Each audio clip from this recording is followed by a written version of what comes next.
guys, welcome back to my channel. So I'm a Kindle reader and this is my bookshelf, but only books that get a 9 out of 10 or a 10 out of 10, I actually buy the hard copy to put on my bookshelf.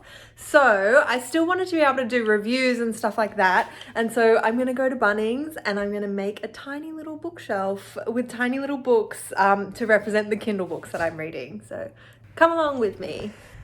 So we travelled to our local Bunnings, which by this point is a literal daily occurrence, just to get some wood. This is the cheapest wood we could find. It was only $7 a piece.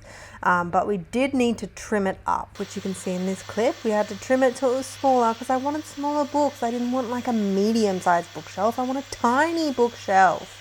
Anyway, so after we got done trimming it all up, you can see that we've got like the little pieces of wood that's going to make our bookshelf. I did recruit my boyfriend's help for this because I do not have the patience or the mind for this kind of like activity. So we made some holes so the nails would go through without splitting the wood, which I definitely wouldn't have done if I was doing this on my own. And then we lined it all up so it was 90 degrees and it was looking perfect. I was getting very, very excited by this point. And we made a back because we ran out of wood. So we made a back out of spare wood that we had. It was just MDF and we nailed that in. You could definitely just make this with cardboard. We definitely went like way overboard. Anyway, I spray painted it because I just could not be bothered anymore. I couldn't imagine getting a paintbrush out. And now it's nice and white and cute. And I really want to do like a blue and gold celestial pattern on it to make it really witchy in the future.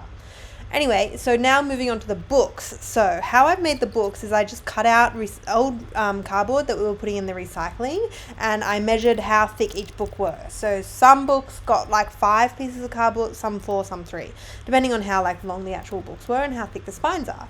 And then I got all of the artwork. I made a TikTok about that. I'll link it. But I got all the artwork, I made it and I printed it out. They're all about 5 centimeters deep. And then I folded them up and I glued it all together so that all of the cardboard stuck together, and it's really, really cute and very, very satisfying. However, it has lit my desire for creativity and for wasting time, and now I really, really want to learn how to do tiny book binding, and I want to make an actual book with little pages. And someone suggested that I put a QR code to the actual book, and maybe I can put like quotes of my favorite parts of the book. Oh my god, it's so cute. So that's probably my next step. Anyway, you can see my big bookshelf and then the tiny bookshelf fits perfectly. It was an accident. Can you believe it? It just accidentally fit absolutely perfectly into the bottom shelf.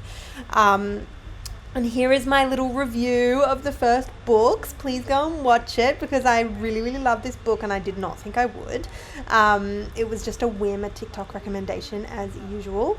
And yeah, and so I'm putting like the best books up the top and then like I'll be able to rank it, and then I might even make like a tiny little bin for the DNFs, although that's a bit like mean, but I think it'd be fun to be able to like throw them in the bin. Anyway, I'm really glad you guys like it. Please make your own. I think this is so cute. I think everyone should have a little bookshelf, and I want you to please, please, please tag me on TikTok or on YouTube or anywhere so that I can have a look at all of your adorable little bookshelves because it's just so cute and wholesome. Thank you for watching, and please subscribe. It would really, really help me out because this is, you know, a brand new channel and I really love making videos for you guys.